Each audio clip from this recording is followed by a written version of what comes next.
এই মুহূর্তে আমি আছি পেনাংয়ের সবচাইতে ঐতিহ্যবাহী স্থানে, যে জায়গাটার নাম হচ্ছে জর্জ টাউন। সেই জায়গাতেই আমি আছি। 68 তলা বিল্ডিং। এটা হচ্ছে পেনাংয়ের সবচেয়ে উঁচু বিল্ডিং। ইউনেস্কো জরিপে জর্জ টাউন হচ্ছে বিশ্ব ঐতিহ্যবাহী যতগুলো স্থান আছে তার ভিতরে একটা, এবং এই পেনাং রাজ্যের, মালয়েশিয়ার পেনাং রাজ্যের রাজধানী শহর। এই জায়গাটাই হচ্ছে এই পেনাং শহরের প্রাণকেন্দ্র, সবচাইতে আলোকসজ্জা জাঁকজমকপূর্ণ। আর একটা হচ্ছে বাতুফিরিঙ্গি। হ্যাঁ, বাঙালিদের আনাগোনা এখানে আছে, মালয়েশিয়ার সব জায়গায় আছে।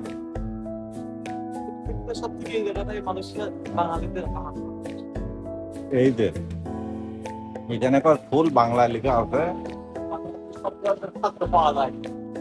এখানে বাংলাদেশের সব ধরনের খাদ্য পাওয়া যায় যোগাযোগের জন্য। বাংলাদেশের পেনাং গ্রামী হাউসে খাওয়া উপভোগ করুন। ধন্যবাদ।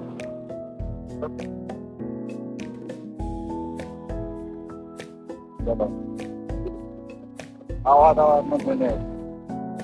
এই যে এই রেস্টুরেন্টটাই হচ্ছে বাঙালি ভাইদের। ভাই বাঙালি ভাই, Bangladesh, Yes, Bangladeshi. Where are you from? Bangladeshi. Bangladesh. You look like not Bangladesh, man. Yes, thank you You look like Arabian, like masala foreigner. ভাই, Thank you. Thank you. তো পেনাং ঘুরতে আসলে ভাইয়ের দোকানে খাওয়া যাবে, অসুবিধা নেই। পাশে bus stand. Yeah, we love Penanga style. Exact.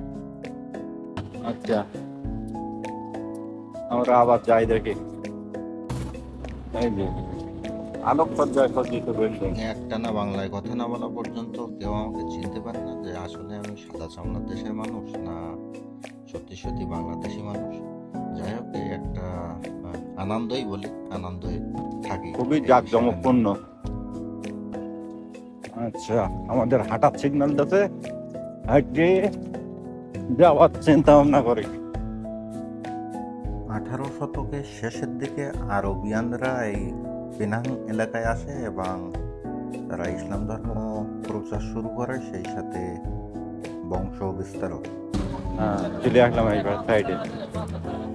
এই পেনাং শহরের সর্বপ্রথম আনুষ্ঠানিকভাবে ইসলাম শিক্ষা শুরু হয় 1908 সালে, আর সেটাও আনুষ্ঠানিকভাবে ঘোষণা হয় এই জর্জ টাউনে।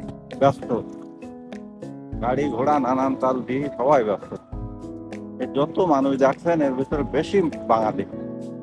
আমার প্রায় ভিডিওতে বাংলাদেশিদের কথা তুলে ধরার একটাই কারণ হচ্ছে যে পরিমাণে এই মুহূর্তে এই দেশে বাঙালি আছে আর কাজের যে সংকট, তা আগামীতে কেউ এই দেশে আসার আগে অন্তত চিন্তা ভাবনা করবেন।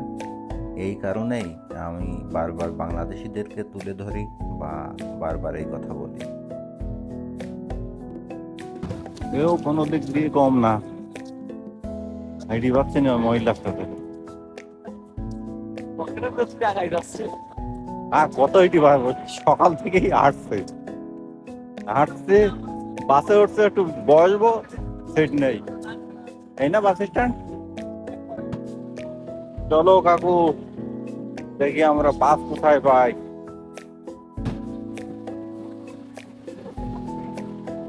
আমরা চলে আসলাম এখান থেকে, আবার আর একটা বাসে উঠে যাব আর এক জায়গায়।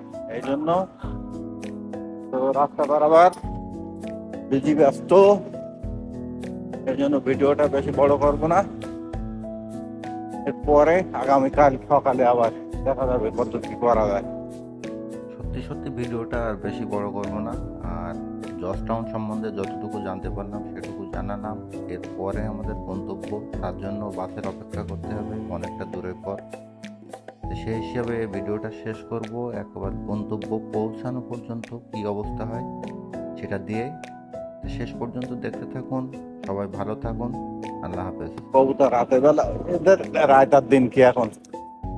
মালয়েশিয়ার বেশিরভাগ শহরগুলো রাতের বেলাও থাকে এরকম ফর্সা।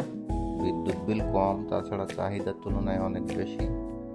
বিদ্যুৎ তো যায় না, আর এজন্য কখন রাত বা কখন দিন এটা বোঝাও যায় না।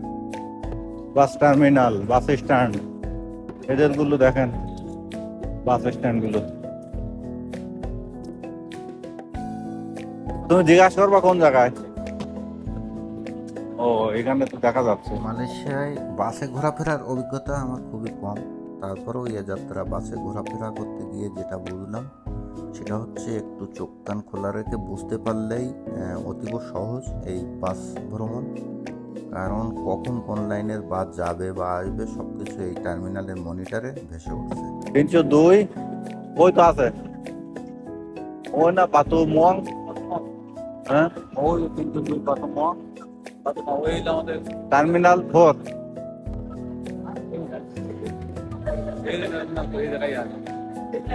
এখন আমরা যাচ্ছি কোথায়? পাতু মাও, ওয়ান্টার থেকে পাতু মাও। পেনাংয়ের সবচেয়ে বড় ব্রিজের মুখে আর কি। তো আমাদের যাত্রা এখন পাতু মাও। Let's go. সুন্দর একটা মসজিদ, আলোকসজ্জায় সজ্জিত।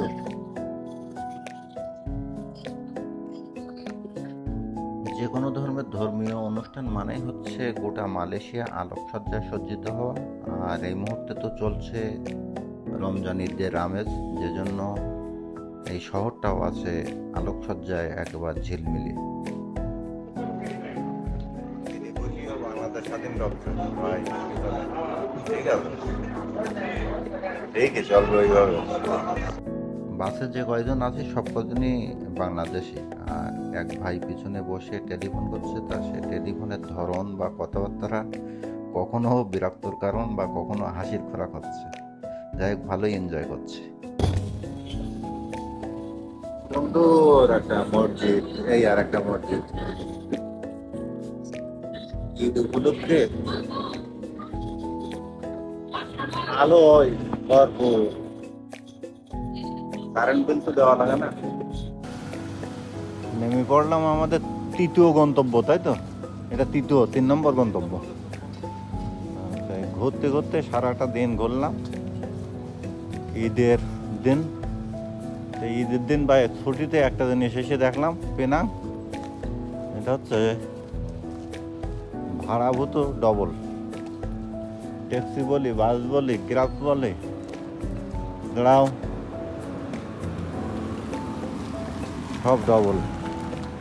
যেখানে ছিল 15 টাকা সেখানে 30, যেখানে ছিল 3 টাকা সেখানে 6 টাকা। শেষমেশ রাতটুকু মাথা গোলার মতো একটা জায়গা হইলো। এই ফ্ল্যাটে আমরা থাকবো এখন।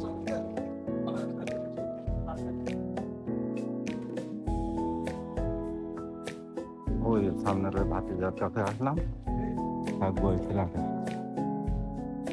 যাই দেখি রুমের দিকে।